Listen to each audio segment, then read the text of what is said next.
Welcome back to my channel Rakshita vlogs. ಇವತ್ತಿನ vlog ನೀವು already ತಮ್ಮನೇಲಲ್ಲಿ ನೋಡಿರ್ತೀರಾ. ಏನು ಅಂತ ಅಂದರೆ, ನಾನು ನಿನ್ನೆ ಇನ್ಸ್ಟಾಗ್ರಾಮಲ್ಲಿ ನನ್ನ ಸ್ಟೋರಿ ಪೋಸ್ಟ್ ಮಾಡಿದೆ, ಪಿಕ್ ಎ ನಂಬರ್ ಅಂತ. ಇಲ್ಲಿ ಸೈಡಲ್ಲಿ ನಾನು ಹಾಕಿರ್ತೀನಿ, ನೋಡ್ಬೋದು. ಪಿಕ್ ಎ ನಂಬರ್ ವಿಲ್ ಆನ್ಸರ್ ಅಂತ ಹಾಕಿದ್ದೆ. ಒಂದಷ್ಟು ನಂಬರ್ ನೀವು ಸೆಲೆಕ್ಟ್ ಮಾಡಬೇಕು ಅಂತಿತ್ತು.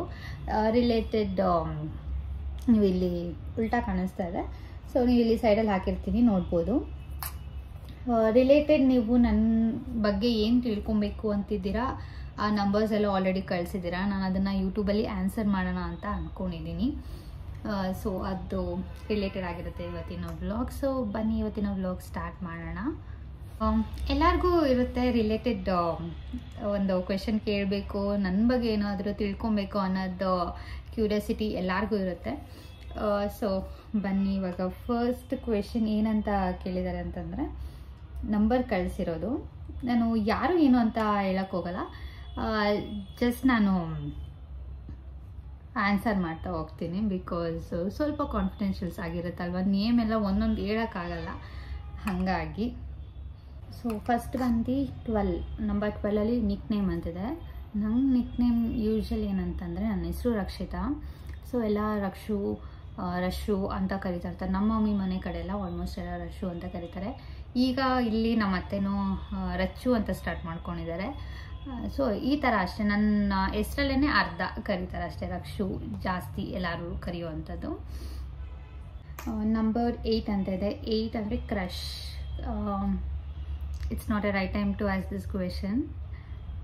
ಸೊ ಏನಿಲ್ಲ, ನನಗೆ ಫಿಲಮ್ ಆ್ಯಕ್ಟರ್ಸ್ ಮೇಲೆಲ್ಲ ಜಾಸ್ತಿ ಕ್ರಶ್ ಇತ್ತು ಆವಾಗ. ಇವಾಗ ನಾನು ಏನಂದರೆ, ಇವಾಗ ನ್ಯೂಸ್ ಪೇಪರಲ್ಲೆಲ್ಲ ಆವಾಗ ಜಾಸ್ತಿ ಫಿಲಮ್ ಆ್ಯಕ್ಟರ್ಸ್ ಎಲ್ಲ ಪಿಕ್ಚರ್ ರಿಲೀಸ್ ಆದರೆಲ್ಲ ಫೋಟೋಸ್ ಎಲ್ಲ ಬರ್ತಾಯಿತ್ತು. ಆ ಫೋಟೋಸ್ ಎಲ್ಲ ಕಲೆಕ್ಟ್ ಮಾಡ್ತಾಯಿದ್ದೆ, ಎಸ್ಪೆಷಲಿ ಪ್ರಜ್ವಲ್ ದೇವರಾಜ್ದು ಮತ್ತು ದರ್ಶನ್ದು ಇಬ್ಬರದು. ಅಂದರೆ ಫೋಟೋ ಒಂದು ಬುಕ್ಕಲ್ಲಿ ಮೇಂಟೈನ್ ಮಾಡಿದೆ, ಯಾವ್ಯಾವ ಮೂವೀಸ್ ಬರುತ್ತೋ, ಯಾವ್ಯಾವ ಪೋಸ್ಟರ್ ಬರುತ್ತೋ ಅದೆಲ್ಲನೂ ಆ ಥರ ಮಾಡ್ತಾಯಿದ್ದೆ ಅಷ್ಟೆ. ಅದು ಒಂದು. ನೆಕ್ಸ್ಟು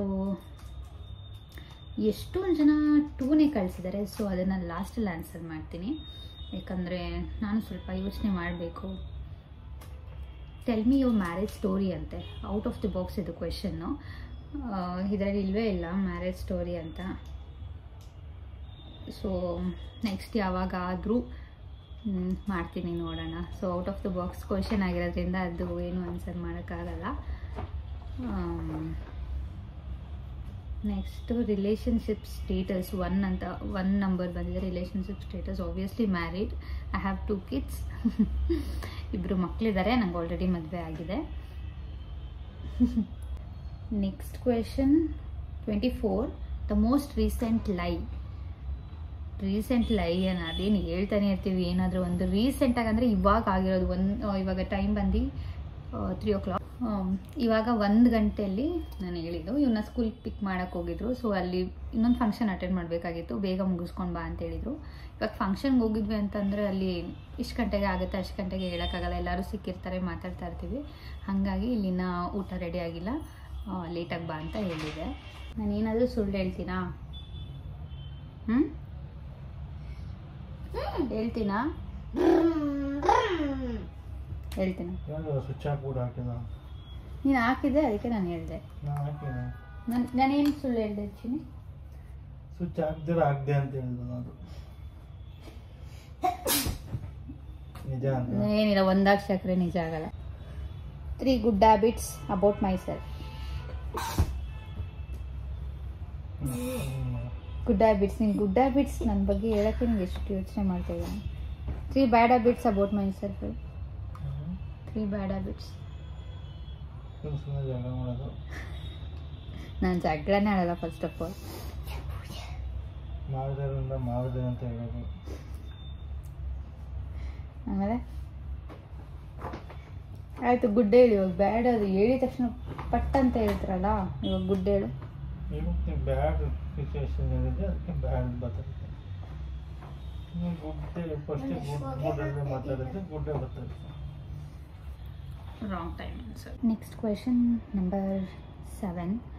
ನಂಬರ್ 7 ಅಂದರೆ ಫೋಬಿಯಾ. ಅಂದರೆ ನನಗೆ ಯಾವ ಫೋಬಿಯಾ ಇದೆ ಗೊತ್ತಾ, ಅದು ಎಲ್ಲರಿಗೂ ಗೊತ್ತಾದರೆ ನಕ್ಬಿಡ್ತೀರ ಅನಿಸುತ್ತೆ. ನನಗೆ ಕೋಳಿ ಅಂದರೆ ಸಖತ್ ಭಯ. ಸಖತ್ ಅಂದರೆ ಅದು ಏನೋ ನನಗೆ ಆಗದೆ, ಎಲ್ಲರೂ ಅದು ಹೇಳ್ತಾ ಇರ್ತಾರೆ ನಿನಗೆ ಇವಾಗ ಚಿಕನ್ ಅಂದರೆ ತಿಂತೀಯ, ಇವಾಗ ಕೋಳಿ ಅಂದರೆ ಭಯನಾ ಅಂತ. ನನಗೆ ಎಲ್ಲಾದರೂ ನೋಡಿದ್ರೆ ನಾನು ಆ ರೋಡ್ಗೆ ಹೋಗಲ್ಲ, ಮನೆಗೆ ತಂದಿದ್ರೂ ಅಷ್ಟೇ ನಾನು ಈಚೆನೂ ಹೋಗಲ್ಲ, ಮತ್ತು ಆ ಸೌಂಡ್ ಕೇಳಿದ್ರೂ ಅಷ್ಟೇ ನನಗೆ ಅದೇನೋ ಜಾಸ್ತಿ ಅದು ನೋಡಿಬಿಟ್ರೆ ಅಂತಲೇ ನನಗೆ ನೆಕ್ಸ್ಟ್ ಡೇನೇ ಜ್ವರ ಬಂದುಬಿಡುತ್ತೆ. ನನಗೆ ಅಷ್ಟು ಫೋಬಿಯಾ ನನಗೆ. ಬೇರೆ ಒಬ್ಬರು ಕಾಕ್ರೋಚು ಲಿಸರ್ಡ್ ಎಲ್ಲ ಇರುತ್ತೆ, ನನಗೆ ಅದೆಲ್ಲ ಇಲ್ಲ. ಬಟ್ ಕೋಳಿ ವಿಂಗ್ಸ್ ಇರೋದು ಯಾವುದೂ ನನಗೆ ಆಗಲ್ಲ, ಇಷ್ಟ ಆಗಲ್ಲ. ಆ ಫೋಬಿಯಾ ಕೋಳಿ ಅದು ವೆರಿ ಫನಿ ಅನಿಸುತ್ತೆ ಎಲ್ಲರಿಗೂ. Next number 11, near death experience. ಈ ಕ್ವೆಶನ್ ಎಸ್ ಒಂದು ಸತಿ ಆಗಿತ್ತು. ಯಾವಾಗ ಅಂತಂದರೆ ಒಂದು 12 years ಬ್ಯಾಕ್ ಅನಿಸುತ್ತೆ. ನಾವು ನಮ್ಮ ಅಕ್ಕ ಅವರೆಲ್ಲನೂ, ನಮ್ಮ ಮಮ್ಮಿ, ನಮ್ಮ ದೊಡ್ಡಮ್ಮ ಎಲ್ಲರೂ ಫ್ಯಾಮಿಲಿ ಒಗ್ನೇಕಲ್ ಫಾಲ್ಸಿಗೆ ಹೋಗಿದ್ವಿ. ಅಲ್ಲಿ ಬೋಟಿಂಗ್ ಇರುತ್ತೆ. ನಾವು ಒಂದೇ ತೆಪ್ಪದಲ್ಲಿ 8 to 9 ಮೆಂಬರ್ಸ್ ಇದ್ವಿ. ಅದು ನೀರು ಜಾಸ್ತಿ ಫೋರ್ಸ್ ಇರುತ್ತೆ. ಆಬ್ವಿಯಸ್ಲಿ ಎಲ್ಲರಿಗೂ ಗೊತ್ತಿರುತ್ತೆ ಇದು ಒಗ್ನೇಕಲ್ಲು ಅಂತಂದರೆ ಜಾಸ್ತಿ ಸ್ವಲ್ಪ ಡೇಂಜರಸ್ ಸ್ಪಾಟ್ ಅಂತಲೇ ಹೇಳ್ಬೋದು. ಅಲ್ಲಿ ನಮಗೆ ಅದು ಇಬ್ಬರು ಇಳಿದ್ರು. ಅದಾದಮೇಲೆ ಅವರು ತೆಪ್ಪ ಓಡಿಸೋರಿಗೆ ಮತ್ತು ಬ್ಯಾಲೆನ್ಸ್ ಸಿಕ್ಕಲಿಲ್ಪ, ಅದು ಏನಾಯಿತೋ ಗೊತ್ತಿಲ್ಲ. ನಾವು ಹಂಗೆ ಹೋಗ್ತಾ ಇದ್ವಿ, ಸಡನ್ನಾಗಿ ಆ ಕಡೆಯಿಂದ ಇನ್ನೊಬ್ಬರು ತೆಪ್ಪದಾಗ ಬಂದು ಅದು ಜಸ್ಟ್ ಸೆಕೆಂಡ್ಸಲ್ಲಿ ಅದು ಅವ್ರು ಬಂದಿಲ್ಲ ಅಂತಂದರೆ ಜಸ್ಟ್ ಫಾಲ್ಸ್ ಒಳಗಡೆ ಇನ್ನೊಂದು ತೆಪ್ಪ ಅವರು ಬಂದು ಅವರು ಸೇವ್ ಮಾಡಿದ್ರು. ಇಲ್ಲ ಅಂತಂದರೆ ಸೀದಾ ಅದಷ್ಟು ದೊಡ್ಡ ಫಾಲ್ಸ್ ಒಳಗಡೆ ಹೋಗಿರ್ತಾ ಇದ್ವಿ ಅಷ್ಟೇ. ಅದು ಇದುವರೆಗೂ ಯಾರಿಗೂ ಗೊತ್ತಿಲ್ಲ ಅನಿಸುತ್ತೆ ಫ್ಯಾಮಿಲಿಯಲ್ಲಿ. ಇದೊಂಥರ ಸೀಕ್ರೆಟ್ ಅಂತಲೇ ಹೇಳ್ಬೋದು. ಅದನ್ನ ರಿವೀಲ್ ಮಾಡ್ತೀನಿ, ನಿಯರ್ ಡೆತ್ ಎಕ್ಸ್ಪೀರಿಯನ್ಸ್. ಅವಾಗಿಂದ ನನಗೆ ವಾಟರ್ ಫೋಬಿಯಾನು ಆಗಿಬಿಟ್ಟಿದೆ. ಎಲ್ಲದು ಜಾಸ್ತಿ ವೇವ್ಸು ವಾಟರ್ಸ್ ಎಲ್ಲ ನೋಡಿದ್ರೆ ನನಗೆ ಇವಾಗ ಅದು ಭಯನೇ ನನಗೆ. ಯಾರೋ ಒಂದು ಸೀಕ್ರೆಟ್ ರಿವೀಲ್ ಮಾಡೋಂಥ ಕ್ವೆಶನ್ ಕೇಳಿದ್ದೀರಾ. Next question number 13, words that upset you the most. Words that upset you the most ಅಂತಂದರೆ ನಂಗೆ ತುಂಬ ಬೇಗ ಅಪ್ಸೆಟ್ ಆಗುತ್ತೆ. ಇವಾಗ ಒಂದು ಕಾನ್ಸ್ಟೆಂಟಾಗಿ ಏನಾದರೂ ಮಾತಾಡ್ತಾ ಇರ್ತಾರೆ, ಒಂದು ವರ್ಡ್ ಏನಾದರೂ ಚೇಂಜ್ ಆದರೂ ನನಗೆ ಬೇಗ ಅಪ್ಸೆಟ್ ಆಗಿಬಿಡುತ್ತೆ. ಮತ್ತು ಅದು ನನಗೆ ತೊಗೊಳಕ್ಕಾಗಲ್ಲ ಅದನ್ನು. ನಾರ್ಮಲಾಗಿ ಇವಾಗ ಒಂದು ಫ್ಲೋಲ್ಲಿ ಮಾತಾಡ್ತಾ ಇರ್ತೀವಿ, ಅದು ಒಂದು ವರ್ಡ್ ಏನಾದರೂ ಚೇಂಜ್ ಆಯಿತು, ಇಲ್ಲ ಒಂದು ಟೋನ್ ಚೇಂಜ್ ಆಯಿತು ಅಂದ್ರೂ ನನಗೆ ತೊಗೊಳಕ್ಕಾಗಲ್ಲ.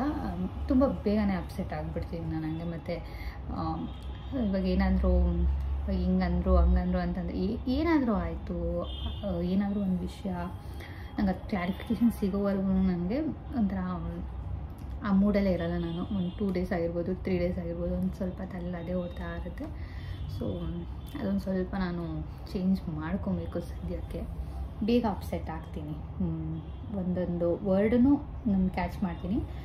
ನೀಟಾಗಿ ಒಂದು ಫ್ಲೋಲ್ಲಿ ಏನಾದರೂ ಮಾತಾಡ್ತಾ ಇದ್ದಾಗ ವೇರಿಯೇಷನ್ ಆಯಿತು ಅಂತಂದರೆ ನನಗೆ ಅಪ್ಸೆಟ್ ಆಗುತ್ತೆ. ಮತ್ತು ಅದೇ ತಲೆ ಇರುತ್ತೆ, ಯಾಕೆ ಹಂಗಂದ್ರು, ಯಾಕೆ ಹಂಗಾಯಿತು ಅಂತ. ಸೊ ನೆಕ್ಸ್ಟ್ ಇನ್ನು 2 questions ಇದೆ ಅಷ್ಟೇ. Next question number 20, what I love about my self. ನನ್ನ ಬಗ್ಗೆ ನಾನೇ ಹೇಳ್ಕೋಬೇಕು ಅಂತಂದರೆ ನನಗೆ ಏನಂತಂದರೆ ಇವಾಗ ಏನೋ ಒಂದು ಜಗಳ ಆಗಿರುತ್ತೆ, ಏನೋ ಒಂದು ಮಾತಾಡಿರ್ತಾರೆ, ತಿರ್ಗಾ ನನ್ನ ಮನಸ್ಸಲ್ಲಿ ಇಟ್ಕೊಳ್ಳಲ್ಲ 5 ನಿಮಿಷ ಅಷ್ಟೇ. ಅದಾದಮೇಲೆ ತಿರ್ಗಾ ನಾನೇ ಮಾತಾಡಿಸ್ತಾ ಇರ್ತೀನಿ, ನಾನೇ ಇದು ಮಾಡ್ಕೊತೀನಿ. ನಂಗೆ ಅದನ್ನು ಡ್ರ್ಯಾಗ್ ಮಾಡೋಕ್ಕೆ ಇಷ್ಟ ಇಲ್ಲ. ಒಂದು ಏನೋ ಕ್ಲಾರಿಫಿಕೇಷನ್ಗೋಸ್ಕರ ಏನೋ ಒಂದು ಟಾಕ್ ಆಗಿರುತ್ತೆ, ಅಷ್ಟು ಬಿಟ್ಟರೆ ನಾನು ಅದನ್ನು ಕ್ಯಾರಿ ಫಾರ್ವರ್ಡ್ ಮಾಡಲ್ಲ. ಅದು ಯಾವುದೇ ಸಿಚುವೇಶನ್ ಆಗಿರ್ಬೋದು, ಏನೇ ಆಗಿರ್ಬೋದು, ತಿರ್ಗಾ ಅವ್ರು ಬಂದು ಮಾತಾಡಿದ್ರು, ಅವ್ರು ಬಂದು ಮಾತಾಡೋಕ್ಕಿಂತ ಮುಂಚೆ ನಾನೇ ಮಾತಾಡ್ಬಿಟ್ಟಿರ್ತೀನಿ. ಮತ್ತು ಅಷ್ಟೇ, ಅದು ಒಂದು ನಾನು ನನ್ನ ಬಗ್ಗೆ ನಾನು ಇಷ್ಟಪಡೋವಂಥದ್ದು. ನಾನು ಡ್ರ್ಯಾಗ್ ಮಾಡೋಕ್ಕೆ ಇಷ್ಟ ಆಗೋಲ್ಲ ನನಗೆ. ಮತ್ತು ನನಗೆ ಆ ಥರ ಮಾತಾಡ್ಸ್ತೀರನೂ ಇರೋಕ್ಕಾಗಲ್ಲ ನನಗೆ. ಅದು ಒಂದು ನನ್ನ ಬಗ್ಗೆ ನಾನೇ ಇಷ್ಟಪಡುವಂಥ ವಿಷಯ. Next last question, best day of my life. ಆವಾಗಲಿಂದ ಎಷ್ಟೊಂದು ಜನ ಕಳಿಸಿದ್ದೀರಾ, ಇದನ್ನೇ ಎಷ್ಟೊಂದು ಜನ ಕಳಿಸಿದ್ದೀರಾ. ಹಾಗಾಗಿ ಇದನ್ನು ಬೆಸ್ಟ್ ಡೇ ಅಂತಂದರೆ ತುಂಬ ಬೆಸ್ಟ್ ಡೇ ಇರುತ್ತೆ. ಯಾಕಂದರೆ ಒಂದೊಂದು ಫೇಸಲ್ಲೂ ಒಂದೊಂದು ಬೆಸ್ಟ್ ಡೇ ಇರುತ್ತೆ. ಇವಾಗ ಸ್ಕೂಲ್ ಡೇಸಲ್ಲಿ ಒಂಥರ ಬೆಸ್ಟ್ ಡೇ ಇರುತ್ತೆ, ಕಾಲೇಜಲ್ಲಿ ತಿರ್ಗಾ ಅದಾದಮೇಲೆ ಮದುವೆ ಆದಮೇಲೆ ಮಗು ಆದಮೇಲೆ ಆ ಥರ ಎಷ್ಟೊಂದು ಬೆಸ್ಟ್ ಡೇ ಆಫ್ ಲೈಫ್ ಇರುತ್ತೆ. ಅದೆಲ್ಲ ಕ್ಯಾಲ್ಕುಲೇಟ್ ಮಾಡಿ ಒಂದು ಆ ಥರ ಹಂಗೆ ತೊಗೊಳೋಕ್ಕಾಗಲ್ಲ. ಬಟ್ ಏನು ಒಂದು ಹೇಳ್ಬೋದು ಅಂತಂದರೆ best day of my life ಅಂತಂದರೆ ನನಗೆ ದಿಹಾನ್ ಹುಟ್ಟಿದ ದಿವಸ. ಯಾಕಂತಂದರೆ ಫಸ್ಟ್ ಅಂದರೆ ಇವಾಗ ನಮ್ಗೆ ಒಂಥರ ಹೊಸ ಎಕ್ಸ್ಪೀರಿಯೆನ್ಸು, ಅದು ಹೆಂಗೆ ಎಕ್ಸ್ಪ್ರೆಸ್ ಮಾಡೋದು ಅಂತಲೇ ಗೊತ್ತಾಗ್ತಾಯಿಲ್ಲ. ಅದಂತೂ ನನಗೆ best day of my life. ಅವನು ಹುಟ್ಟಿದ್ದು ಮತ್ತು ತೋರಿಸಿದ್ದು ಅದೆಲ್ಲನೂ ಯಾವ ಬೇಬಿ ಏನು ಅದೆಲ್ಲ ಏನೂ ಕಾನ್ಷಿಯಸ್ ಇರಲಿಲ್ಲ ನನಗೆ. ಒಟ್ಟಿನಲ್ಲಿ ಅವನು ಹುಟ್ಟಿದ ದಿವಸ ನನಗೆ best day of my life, March 23rd.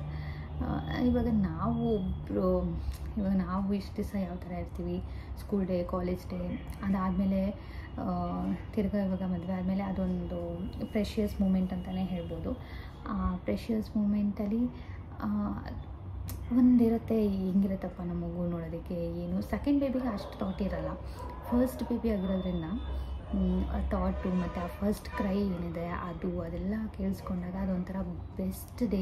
ಮತ್ತು ಈಚೆ ಇರೋ ರಿಯಾಕ್ಷನ್ನು ಹೆಂಗಿರುತ್ತೆ, ಏನು, ಯಾವ ಬೇಬಿ, ಅದೆಲ್ಲ ಒಂದು ಏನಾಗಿರುತ್ತೆ, ನಾವು ಅಂದ್ಕೊಂಡಿದ್ದೆಲ್ಲ ಆದಾಗ ಅದೊಂದು best day of my life Dihan ಹುಟ್ಟಿದ ದಿವಸ ಅಂತ ಹೇಳ್ಬೋದು. ಅದಕ್ಕಿಂತ ಮುಂಚೆ ಎಷ್ಟೊಂದು ಇರುತ್ತೆ ಅಂದರೆ ಇದಂತೂ ರೀಸೆಂಟ್ ಅಂತಲೇ ಹೇಳ್ಬೋದು, recent best day of my life ಅಂತಲೇ ಹೇಳ್ಬೋದು. ಸೊ ಇದು ನನ್ನ ಲಾಸ್ಟ್ ಕ್ವೆಶನ್ಸು. ಆಲ್ಮೋಸ್ಟ್ ಒಂದು 10-15 ಜನ ಕೇಳಿದೆ. ಆಲ್ಮೋಸ್ಟ್ ಒಂದು 5 ಕ್ವೆಶನ್ ಅಂತೂ ಸೇಮ್ ಇತ್ತು, ಒಂದೊಂದು ಸಿಮಿಲರ್ ಇರುತ್ತೆ. ಸೊ ಅದೆಲ್ಲ ಚೂಸ್ ಮಾಡಿ ಕಾಮನ್ ಏನಿತ್ತು ಅದನ್ನು ಆನ್ಸರ್ ಮಾಡಿದ್ದೀನಿ. ನಾನು ನಿನ್ನೆ ಇನ್ಸ್ಟಾಗ್ರಾಮಲ್ಲಿ ಪೋಸ್ಟ್ ಮಾಡಿದ್ದೆ. ಸೊ ಅದರಲ್ಲೇ ರಿಪ್ಲೈ ಮಾಡೋಣ ಅಂದ್ಕೊಂಡೆ. ಬಟ್ ಆನ್ಸರಿಂಗ್ ಇನ್ ಯೂಟ್ಯೂಬ್ ಏನಿದೆ, ಇನ್ಸ್ಟಾಗ್ರಾಮಲ್ಲಿ ಒಂದಷ್ಟು ಜನಕ್ಕೆ ಇವಾಗ ಪಬ್ಲಿಕ್ ಆಗಿರೋದ್ರಿಂದ ನನ್ನ ಅಕೌಂಟು ಎಷ್ಟೊಂದು ಜನಕ್ಕೆ ಕ್ಯೂರಿಯಸ್ ಇರುತ್ತೆ ನನ್ನ ಬಗ್ಗೆ ತಿಳ್ಕೊಬೇಕು, ಏನಾದರೂ ಒಂದು ಕ್ವೆಶನ್ನು ಅಂತೆಲ್ಲ. ಸೊ ಒಂದು ಇದನ್ನು ಮಾಡಿದೆ. ಸೊ ಒಳ್ಳೆ ರೆಸ್ಪಾನ್ಸೇ ಬಂತು. ಸೊ ಎಷ್ಟೊಂದು ಜನ ಕ್ಯೂರಿಯಸ್ ಇದೆ. ಸೊ ನೆಕ್ಸ್ಟ್ ಟೈಮ್ ನೋಡೋಣ ನಿಮ್ಮ ಅನಿಸಿಕೆ. ನೆಕ್ಸ್ಟ್ ನಿಮಗೇನಾದರೂ ನನ್ನ ಬಗ್ಗೆ ತಿಳ್ಕೊಬೇಕಾಗಿದ್ದರೆ ಈ ಬ್ಲಾಗಲ್ಲಿ ಕಮೆಂಟ್ ಮಾಡಿ. ಸೊ ನಾನು ಅದ್ರ ಮೂಲಕ ನಾನು ಆ ವಿಡಿಯೋ ಮಾಡ್ತೀನಿ, ಅದಕ್ಕೆ ಆನ್ಸರ್ ಮಾಡೋದಕ್ಕೆ ಟ್ರೈ ಮಾಡ್ತೀನಿ ನೆಕ್ಸ್ಟ್ ಬ್ಲಾಗ್ಸಲ್ಲಿ.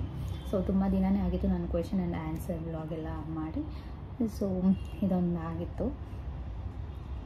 ಸೊ ಇದಾಗಿತ್ತು ಇವತ್ತಿನ ವ್ಲಾಗ್. ನಿಮ್ಗೆ ಇಷ್ಟ ಆದರೆ ಲೈಕ್ ಮಾಡಿ, ಶೇರ್ ಮಾಡಿ. ಆಲ್ಮೋಸ್ಟ್ ಎಲ್ಲ ಕ್ವೆಶನ್ಸನ್ನು ನಾನು ಇದು ಮಾಡಿದ್ದೀನಿ. ಇನ್ನೂ ಎಷ್ಟೊಂದು ಇಂಟ್ರೆಸ್ಟಿಂಗ್ ಇತ್ತು, ಸೊ ಯಾರೂ ಕೇಳಿಲ್ಲ. ಹಾಗಾಗಿ ಯಾರ್ಯಾರು ಯಾವ್ದು ಕೇಳಿದ್ರು ಅದನ್ನು ನಾನು ಆನ್ಸರ್ ಮಾಡಿದ್ದೀನಿ.